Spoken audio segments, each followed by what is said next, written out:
할렐루야. 우리 좌우에 계시는 성도님들과 인사하겠습니다. 참 제자가 됩시다. 아멘. 좀 잘 오셨습니다. 지난 시간 동안 기독교 역사 속에서 제자도와 또 이 디사이플십에 대해서 많은 학자들의 연구가 있어 왔고, 그 결과로 성도들의 삶에 매우 유익한 도전을 주었던 책들이 많이 나와 있습니다. 그러나 최근 몇 년간을 놓고 보자면 그리스도인들의 삶에 가장 유익한 도전을 던진 책은 단연 카이 라이들먼의 Not a Fan이라는 책을 꼽지 않을 수가 없습니다. 제가 일전에도 설교 중에 몇 번 언급을 드렸는데, 짧은 시간에 여러 번 언급을 한다는 건 어떤 의미일까요? 여러분 꼭 읽어보시라는 뜻입니다. 네, 참 유익한 책이기도 하고요, 어렵지 않기 때문에 책을 좋아하시는 분들은 하루면 충분히 읽으실 수 있는 내용입니다. 우리나라에서는 이 팬인가 제자인가 하는 이 제목으로 출간이 되었는데, 이 저자가 우리에게 제공하는 인사이트는 아주 심플합니다. 예수를 따르는 두 종류의 사람이 있다는 거예요. 마이크를 조금만 줄여주시겠습니까? 네, 하우링이 좀 나는 것 같아요. 예수를 따르는 두 종류의 사람이 있다. 한 부류의 사람은 팬이고 한 부류는 제자다, 이렇게 말합니다. 이 저자는 팬과 제자의 특징을 구분하는데 아주 흥미롭습니다. 팬은 어떤 사람이냐면 예수님을 좋아하는 것에 머무르는 사람입니다. 그에 따르면 제자는 예수님을 따르는 사람이 제자다, 이렇게 표현합니다. 팬은 예배 중에 손을 들고 찬송하며 자신이 예수님을 좋아한다고 신호만 보냅니다. 그러나 제자는 일주일 365일 삶으로 주님을 따르며 그분과 동행하는 삶을 삽니다.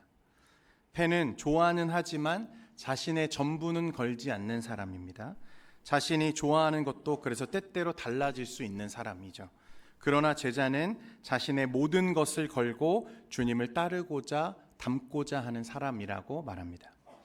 이 두 부류의 사람을 한 질문 앞에 지금 세우고 있는 거죠. 당신은 팬입니까? 아니면 제자입니까? 오늘 말씀 25절에 보면 수많은 무리가 함께 갈새 예수께서 돌이키사 이르시되 그랬습니다. 말씀에도 보면 예수님은 이 땅에 계실 때 이미 많은 펜을 거느리고 계셨다는 것을 말합니다. 수많은 무리가 예수님을 따라다녔어요. 예수님의 사역과 이적을 보면서 열광했고 예수님을 따르는 무리가 허다했습니다. 어쩌면 예수님은 아마 지금도 지구상에서 가장 큰 팬덤을 가진 분일지도 모릅니다. BTS 이상으로 인기가 있는 분이라는 거죠. 그런데 주님은 이런 팬들을 향해서 그런 그들의 발걸음을 머뭇거리게 하고 심지어는 그 걸음을 돌이켜야 하는 것 아닌가 생각할 만한 도전을 지금 던지고 계시는 거죠. 그것은 제자의 조건을 말씀하시면서 팬이 되지 말고 제자의 길을 걸으라고 하시는 주님의 도전입니다. 주님은 앞서서 우리에게 여러분 넓은 문이 아니라 어디로 들어가라고 했습니까? 좁은 문으로 들어가기를 힘쓰라고 하셨고, 위로 가는 모든 사람이 걷고자 하는 상향의 길이 아니라 아래로 내려가는 하향의 길, 예수님이 걸어가신 그 길을 따라 걸으라고 우리에게 말씀하셨습니다. 그러니까 우리 주 예수님은 많은 팬이 자신을 따르는 것으로 기뻐하는 분이 아니었다는 말입니다. 그분은 아주 적은 소수라 할지라도 진정한 제자들이 그 무리 가운데 일어나기를 고대하고 소망하셨던 분이었습니다. 예수님은 결코 팬을 원하신 적이 없는 거죠. 예수님이 원하셨던 관계는 열광적인 지지자가 아니라 헌신된 제자였다는 사실을 우리에게 말하고 있다는 것입니다. 여러분, 좁은 의미에서 제자는 그리스도에게 자신의 전 존재를 의탁하고 모든 삶의 영역에서 그분을 따르는 사람들을 뜻하는 말입니다. 그러니까 오늘 이 저자의 질문이 아주 우리의 중요한 신앙의 핵심을 찌르는 질문이죠. 당신은 팬입니까? 아니면 제자입니까? 사랑하는 성도 여러분, 참되고 진실한 제자 되시기를 축원드립니다. 오늘 예수님은 자신을 따르며 제자가 되기를 원하는 그 사람들에게 그 기준에 대해서 말씀하세요. 제자는 이런 거야. 제자의 삶은 이런 거야. 이게 바로 제자야. 그 첫 번째가 무엇이냐면 오늘 26절 말씀인데 우리 같이 한번 읽겠습니다. 26절 시작. 무릇 내게 오는 자가 자기 부모와 처자와 형제와 자매와 능히 내 제자가 되지 못하고. 예수님은 우리 모두가 사실 고백하는 것처럼 우리 생명보다 소중한 이 가족, 부모와 처자와 형제 자매, 심지어는 나의 목숨까지 미워하지 아니하면 내 제자가 되지 못한다고 말씀하십니다. 그러니까 유별나게 끈끈한 가족의 유대 관계를 가지고 있는 민족이 유대 민족이랑 또 우리나라죠. 우리나라도 이 가족에 대해서 특별한 마음들이 늘 있는데, 가족을 위해서라면 불길이라도 두려워하지 않는 게 우리 한민족 아닙니까? 그런데 예수님의 말씀은 실로 충격적이죠. 그 부모를 미워하고 처자를 미워하고 심지어는 너의 생명까지 미워하지 않으면 무엇이 되지 못한다고요? 제자가 되지 못한다. 그래서 이 말씀 때문에 예수님을 아주 나쁜 사람이라고 비난하면서 교회 문을 박차고 나가버리는 사람도 있을 정도입니다. 여러분, 이 예수님의 말씀이 그들이 생각하는 것처럼 진짜 부모를 미워하고 처자를 버리고 또 그렇게 주님을 따르라고 하시는 말씀이 아니겠죠. 우리 주님은 저와 여러분이 우리의 가족을 진심을 다해 사랑하기를 원하십니다. 여러분, 이 비슷한 말씀인데요, 같은 맥락의 말씀을 마태복음 10장 37절에는 이렇게 말씀합니다. 같이 읽겠습니다. 마태복음 10장 37절입니다. 시작. 아버지나 어머니를 나보다 더 사랑하는 자는 내게 합당하지 아니하고 아들이나 딸을 나보다 더 사랑하는 자도 내게 합당하지 아니하며. 같은 말씀인데 느낌이 조금 많이 다르죠. 여러분, 본문에서 말씀하신 이 미움이라고 하는 단어는 상대적이고 비교적인 개념입니다. 주님에 대한 사랑이 너무나 탁월하고 고귀한 것이어서 너무 커서 그 사랑에 비교하면 우리 부모를 향한 사랑, 부모의 사랑, 처자의 사랑, 형제 사랑, 여러분 이것은 미움 정도밖에는 되지 않는다는 것을 말하는 표현이라는 거예요. 실제로 너의 부모를 미워하고 처자식을 버려야만 내 제자가 될 수 있어 라는 게 아니라 누구를 온전히 사랑하는 거죠? 예수님을 완전히 사랑하라는 거예요. 주님을 그 어떤 무엇보다 우선 더 사랑해야 함을 말씀하시는 것입니다. 존 스토트라고 하는 목사님이 계시는데요, 우리 시대 최고의 복음주의 스승으로 손꼽히는 분입니다. 그래서 이분의 책들은 거의 저희 목회자들에게 교과서처럼 여겨지는 책들이 많습니다. 이분이 쓰신 제자도라는 책이 있는데 거기에 보면 우리 시대의 다원주의를 교회가 수용할 수 없는 이유에 대해서 말하고 있는데 이렇게 말합니다. 우리가 다원주의를 수용할 수 없는 이유가 그분의 성육신은 유일하며 그분의 속죄도 유일하며 그분의 부활도 유일하기 때문이다. 나사렛 예수 외에는 하나님이 인간이 되시고 우리의 죄를 담당하시고 죽음을 이기신 분이 없으므로 오직 그분만이 죄인을 구원할 유일한 자격이 있으십니다. 우리는 예수님을 위대하다고 말할 수 없습니다. 그분은 위대한 분이 아니라 유일한 구주이십니다. 그러므로 그분과 같은 분은 아무도 없습니다. 여러분, 예수님은 우리의 유일한 구주이십니다. 우리가 사랑해야 할 유일한 대상이라고 말씀하고 있다는 거예요. 여러분, 우리가 결혼하면서 배우자에게 다들 사랑을 고백합니다. 나는 당신을 진심을 다해 사랑하겠습니다. 다 그렇게 고백하고 결혼하셨죠? 안 하셨습니까? 네. 그런데 인생을 살다 보니까 우리가 만나게 되는 또 허용하게 되는 여러 사람을 동시에 사랑할 수 있다는 사실을 나는 당신이 조금 이해해 주었으면 좋겠습니다 라고 말하며 결혼하신 분 계십니까?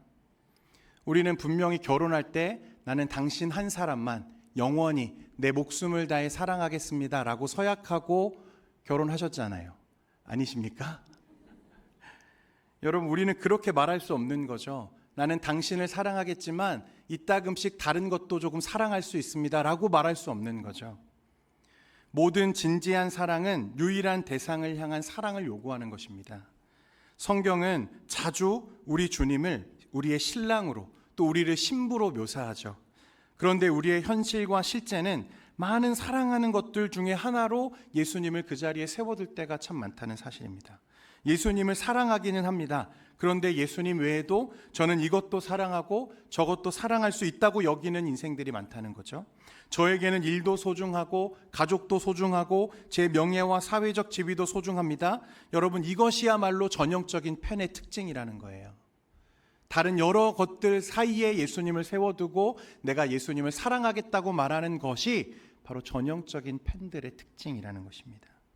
사랑하는 성도 여러분, 제자의 첫 번째 조건은 유일하신 구주 예수님을 절대적으로, 우선적으로 사랑하는 것입니다.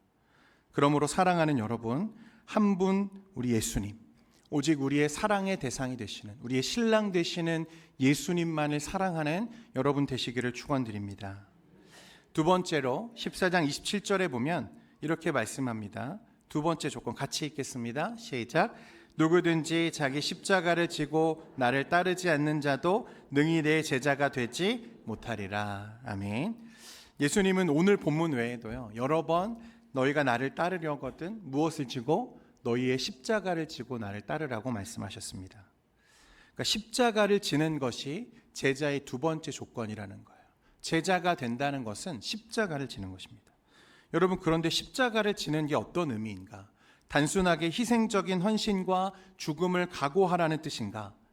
여러분, 예수님의 삶은 그 자체가 무엇을 향해 가는 삶이었냐면 십자가를 향해 가는 삶이었습니다. 그 십자가를 지는 것이 아버지 하나님의 뜻이었기 때문에 그런 거죠. 인류의 구원과 속죄를 위한 십자가가 하나님 아버지의 뜻이었고, 그래서 예수님은 그 뜻을 이루기 위해서 순종하셨습니다. 예수님은 지금 이 누가복음의 말씀을 우리가 나누는 동안에도 이 변화산에서 내려오신 예수님은 십자가를 향해서 어디로 가고 계시죠? 예루살렘으로 지금 계속해서 가고 계시는 중이죠. 그러니까 예수님의 사명은 십자가였고 그 아버지의 뜻을 이루기 위한 순종의 삶이 예수님의 삶이었습니다. 여러분, 우리가 너무나 잘 아는 것처럼 겟세마네 동산에서 예수님은 자신 앞에 닥쳐온 이 십자가의 숙명을 인식하면서 뭐라고 기도하시죠? 아버지, 할 수만 있다면 이 잔을 내게서 옮겨주십시오. 그러나 주님 이렇게 기도하셨습니다. 그러나 나의 원대로 마시옵고 아버지의 원대로 하옵소서. 여러분, 우리 모두가 예수님처럼 십자가에 죽을 수는 없습니다. 예수님이 그것을 우리에게 요구하는 건 아닐 겁니다. 그러나 십자가가 하나님 아버지의 뜻이었던 것처럼 우리 각자를 향한 아버지 하나님의 뜻이 있다는 거예요. 저와 여러분이 져야 할 하나님의 사명과 십자가가 모두에게 있다는 것을 말하는 것입니다. 그런 뜻을 이루는 삶이 무엇입니까? 십자가를 지는 제자의 삶이라고 말씀하는 거예요. 우리에게는 모두 주어진 자리가 있고 사명이 있습니다. 이유가 있어서 그 자리를 우리에게 허락하신 거죠. 우리의 결혼도, 우리의 직장도, 우리의 자녀도 하나님이 그냥 주신 게 아니라 뜻이 있어서 그렇게 하신 것인 줄 믿습니다. 여러분, 거기에 우리의 십자가가 있는 거죠. 그 십자가를 지고 나를 따르라고 주님 우리에게 말씀하고 계시다는 것입니다. 그리스도를 위해서, 그러니까 그 사명에 자신의 전부를 걸 수 있는 사람, 나에게 하나님이 맡기신 그 자리를 위해서 내 전부를 드릴 수 있는 사람이 진짜 제자입니다. 세 번째는 여러분 비용 지불입니다. 본문 28절에서 32절에 보면 예수님이 두 가지 이야기를 우리에게 들려주시는데 예화라기보다는 설명에 가까운 이야기입니다. 첫 번째는 망대 건축에 대한 이야기거든요. 망대를 건축할 때 생각이 있는 사람이라면 이 건축물이 완성되기 위해 얼마만큼의 비용이 필요할지 미리 계산하지 않겠습니까? 만에 하나 그렇게 하지 않았다가 공사를 무턱대고 시작했는데 재원이 다 떨어져서 기초만 쌓고 완성을 못하는 경우가 생기면 사람들이 다 지나가면서 보고 비웃지 않겠느냐? 이게 예수님의 말씀이에요. 저 사람은 계산도 안 해보고 건축을 시작한 거야? 라고 말하며 조롱거리가 될 거라는 거죠.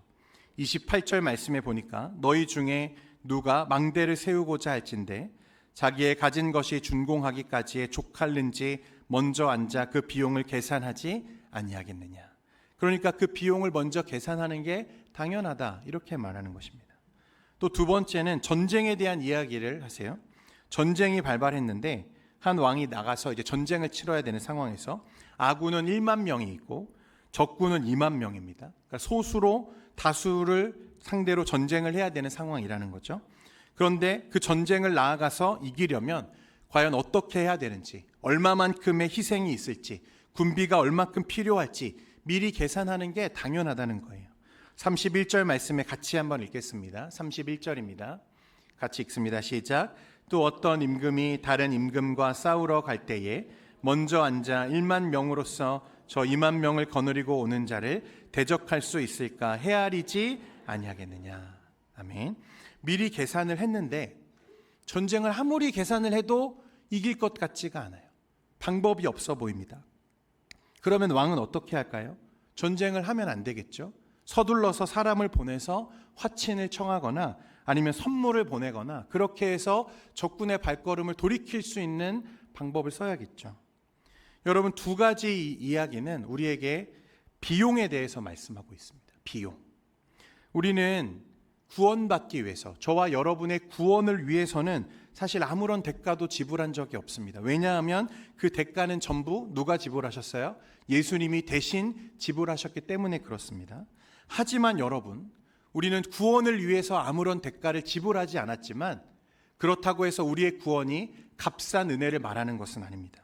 구원받은 이후에 그 예수를 따라가려면, 그리고 그 길 위에서 하나님의 뜻을 이루어 드리기 위해서는 반드시 그 제자된 삶에 지불되어야 할 대가, 비용이 있다는 것을 우리에게 말씀하고 있는 거예요. 여러분, 그저 갈 수 있는 길이 아니라는 것입니다. 그러면 이제 계산을 해봐야겠죠.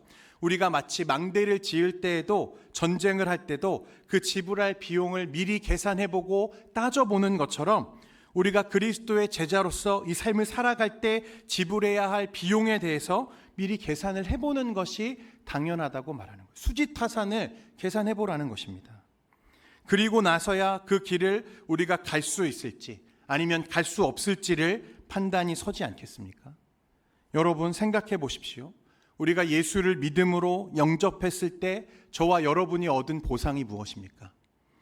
우리가 예수 그리스도를 나의 구주로, 나의 영원한 주인으로 우리가 인식하고 고백했을 때 그 순간 저와 여러분에게 주어진 하나님의 보상이 무엇입니까? 영원한 생명이었습니다. 천국이었다는 거예요. 그럼 우리가 이제 예수를 믿었기 때문에 그로 인해서 지불해야 될 대가, 제자됨의 대가, 이 코스트, 헌신이죠. 이 삶의 현생을 지금 주님께서 우리에게 요구하신다고 했을 때 여러분 이제 계산해 보시기를 바라요. 우리가 하나님을 향해서 하나님으로부터 얻어질 그 영원한 생명이라고 하는 비용과 우리가 이 땅에서 하나님의 나라를 위해 지불해야 할 제자된 삶의 비용을 여러분 계산해 보시라는 것입니다. 수지타산을 여러분 한번 따져 보시라는 거예요. 여러분, 제자의 삶은 영원한 삶을 위해 영원하지 않은 삶을 드리는 것이 제자의 삶이라고 말씀하고 있는 것입니다. 여러분, 그 나치 독일과 싸웠던 신학자 이 본회퍼 목사님이 당시 독일 교회의 가장 큰 문제점을 지적하면서 이 루터의 종교개혁 이후에 독일 교회는 값싼 은혜에 중독되어 있다고 지적했습니다. 저는 오늘날 한국 교회가 당시의 독일처럼 이 값싼 은혜에 중독되어 있다는 생각을 해봅니다. 회개 없는 죄의 용서, 훈련 없는 세례, 교회의 징계 없는 성찬, 개인적인 고백이 없는 죄의 사면, 십자가 없는 은혜, 살아있는 예수 그리스도가 없는 복음. 우리가 은혜로 구원받았다는 사실과 그 구원에 우리가 지불할 대가가 없다는 사실이 마치 우리가 그리스도를 위해 아무 대가도 지불할 필요가 없는 것처럼 생각하게 만들었다는 거예요. 이게 값싼 은혜입니다. 그래서 마땅히 지불되어야 할 제자로서의 삶과 십자가의 길을 회피하면서 우리는 늘 넓은 문과 높은 곳, 상향을 추구하며 사는 삶을 살면서 구원만 받으려고 하는 이 값싼 은혜에 중독되어 있다는 사실입니다. 여러분, 참된 제자의 세 번째 기준은 비용을 계산하는 것입니다. 그리고 그리스도를 위해 제자의 삶을 살기 위해 내가 기꺼이 이 비용을 지불할 각오를 다지는 것, 그것이 제자가 갖추어야 할 세 번째 기준이라는 거예요. 여러분, 우리 세상에서도 다 공감하는 이 명언이죠. There is no glory without sacrifice. 무슨 뜻입니까? 희생 없이는 영광도 없다는 뜻입니다. 희생 없이 얻어지는 영광은 없다는 거예요. 마지막으로 네 번째 기준은 우리 33절 말씀입니다. 같이 한번 읽겠습니다. 33절입니다. 시작. 이와 같이 너희 중에 누구든지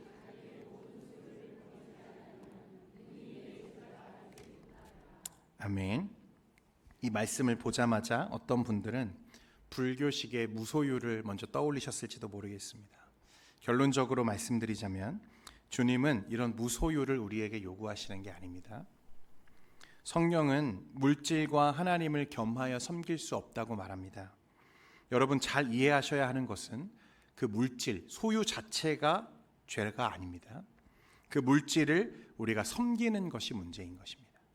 성경은 우리가 이 땅에서 축복을 받고 번성하고 번영하고 편만하게 되는 것을 죄라고 말하지 않습니다. 그러나 그 물질이 나의 삶의 목적이 되는 것을 경계하라고 말씀하시는 거죠.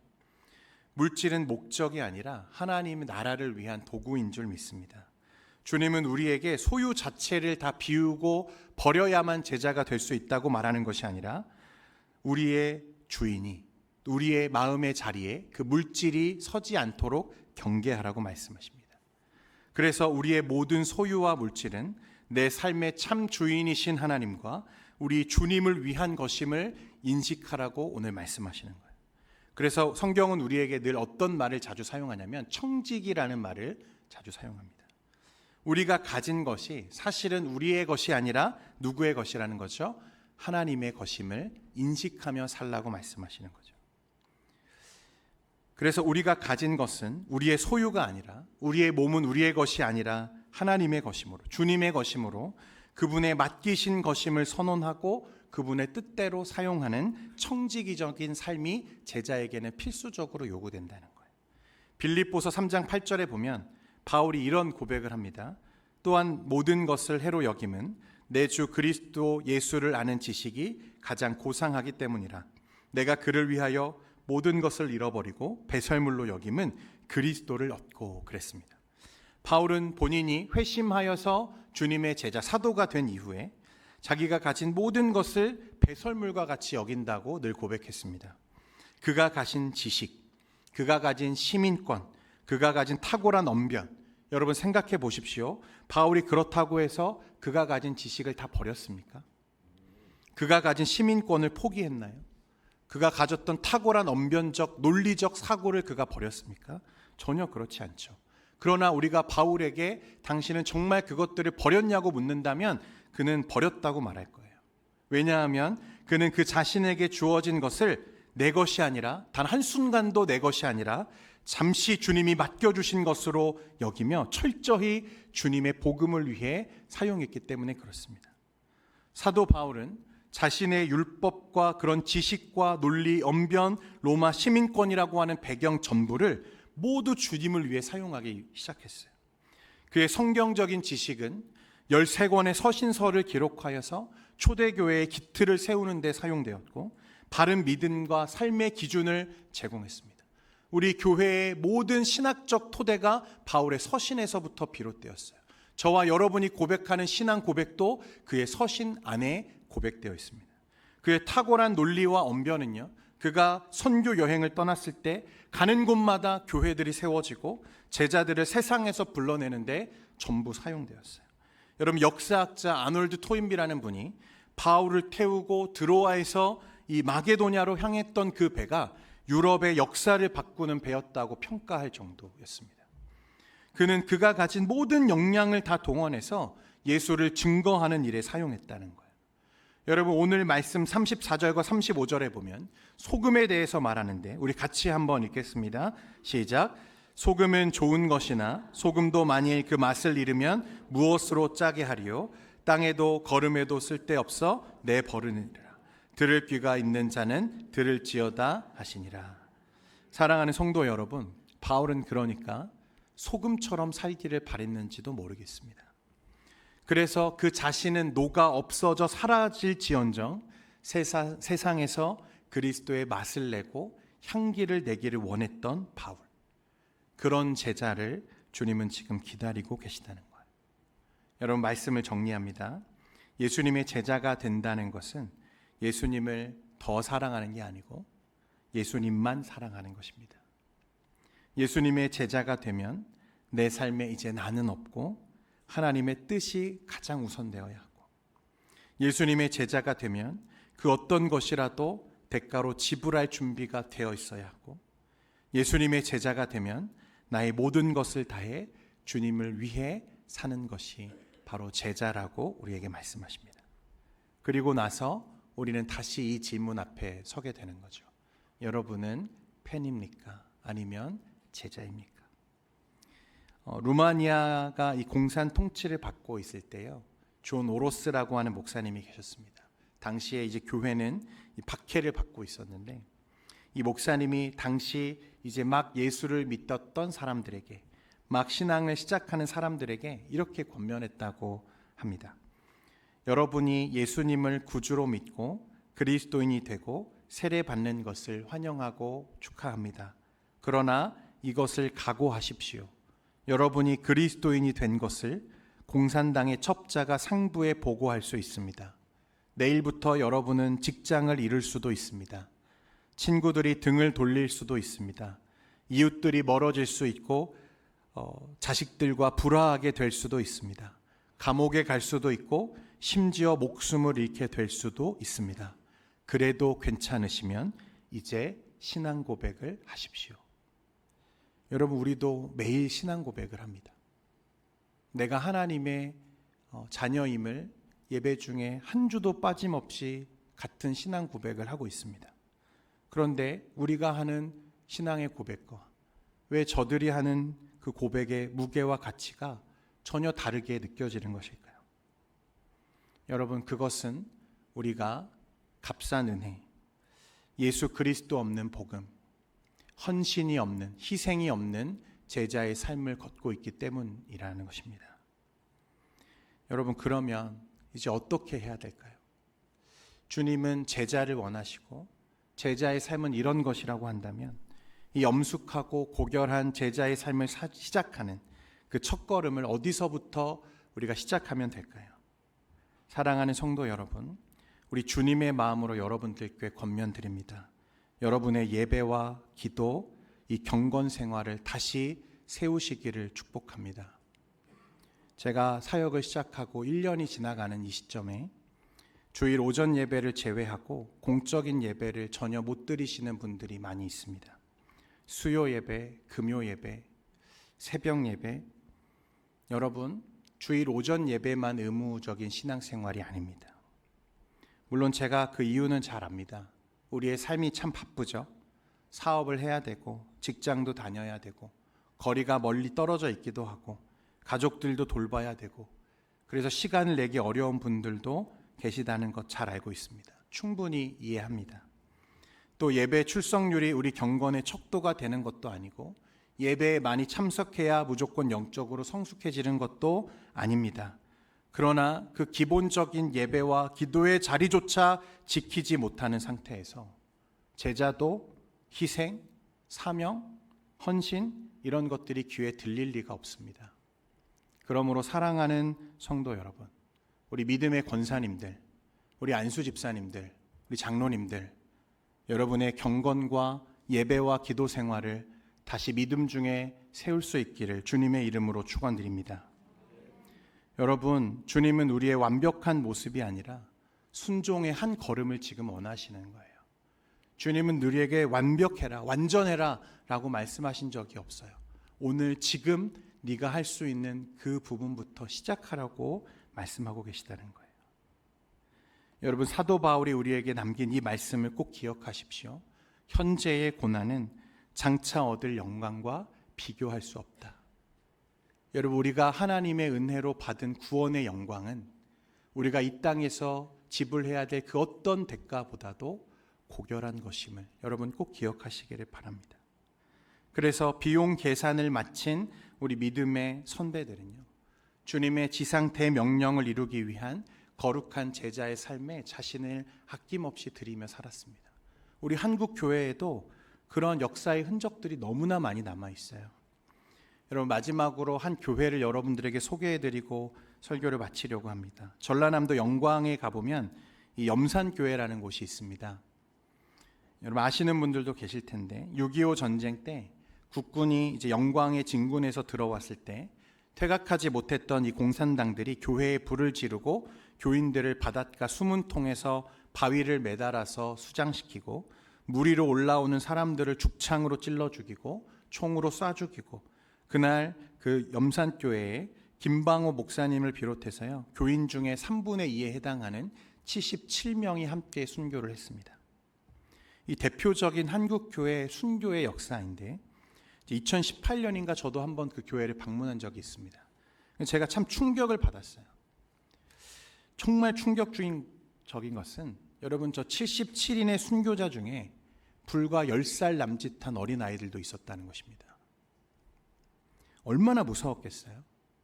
공산당들이 죽창을 들이대밀면서 너 예수 부인하면 살려줄게, 그렇게 말하는데, 그때 성도들이 뭐라고 서로에게 위로하며 격려했는 줄 아십니까? 우리는 천국 간다 였습니다. 천국 간다. 너희는 절대로 미워하지 말고 무서워하지 말아라.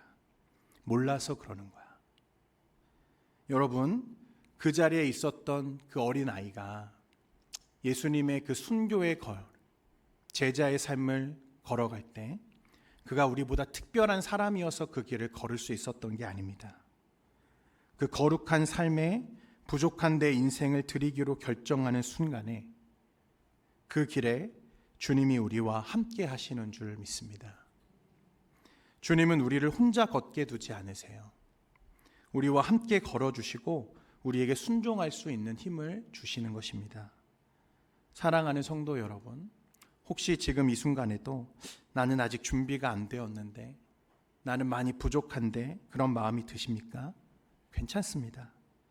주님은 우리의 완전함을 요구하시는 분이 아니라 순종하기 위한 그 거룩한 한 걸음을 지금 원하시기 때문에 그렇습니다. 사랑하는 성도 여러분, 여러분의 십자가를 지실 수 있습니까? 주님이 우리에게 오늘도 묻고 계십니다. 너는 나를 위해 너의 십자가를 질 수 있겠니? 나를 위해서 기꺼이 그 길을 함께 걸어줄 수 있겠니? 오늘 그 주님의 음성이 여러분에게 들려졌기를 간절히 소망합니다. 이 시간에 우리 자리에서 일어나서 우리 찬송가 461장 우리 1절을 고백하면서 우리의 마음과 생각을 새롭게 하고 우리 하나님 앞에 바르고 진실한 우리의 신앙으로 다시 고백될 수 있기를 간절히 소망합니다.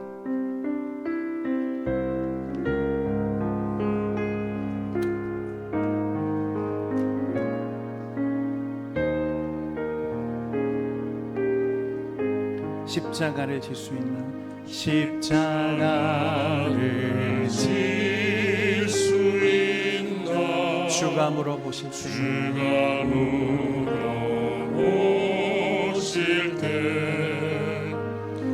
죽기까지 따르오니 성도들 나가였다.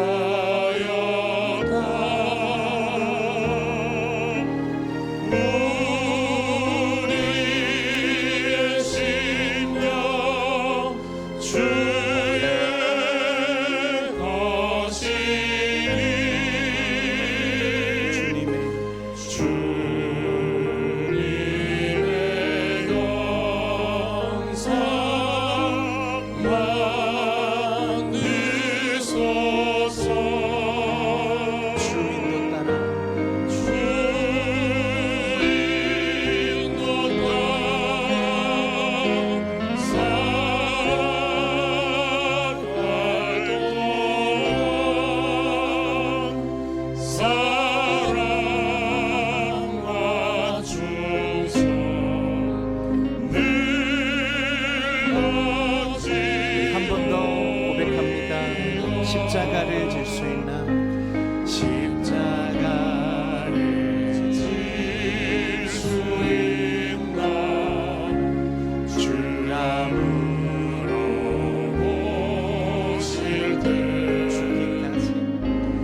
기도하겠습니다.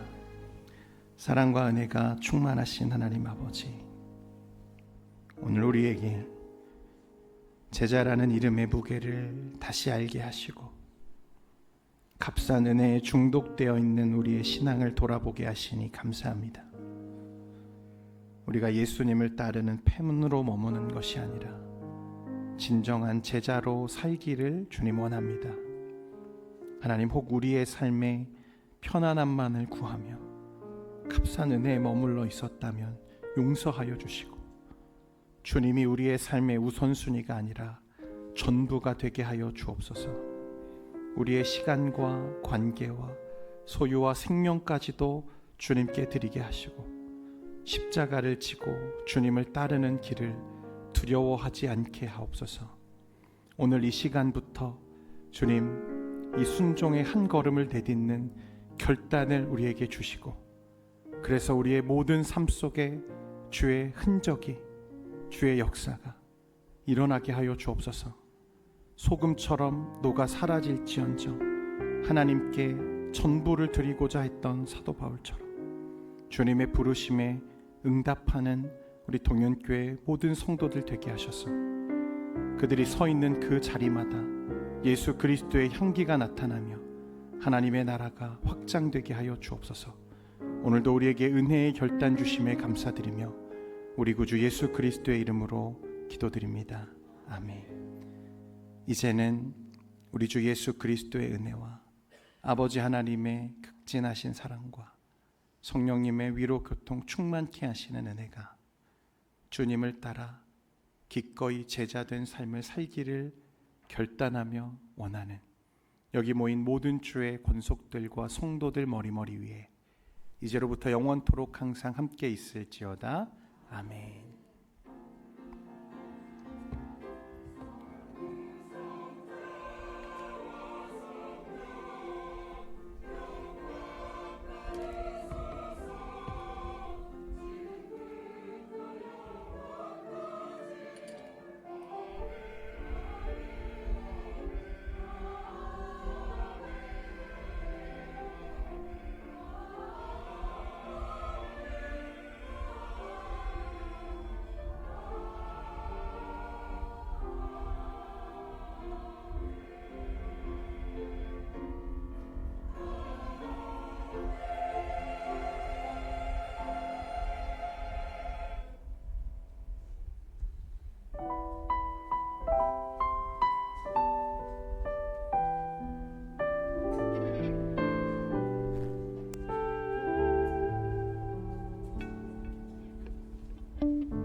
자, 임만으로 오세요.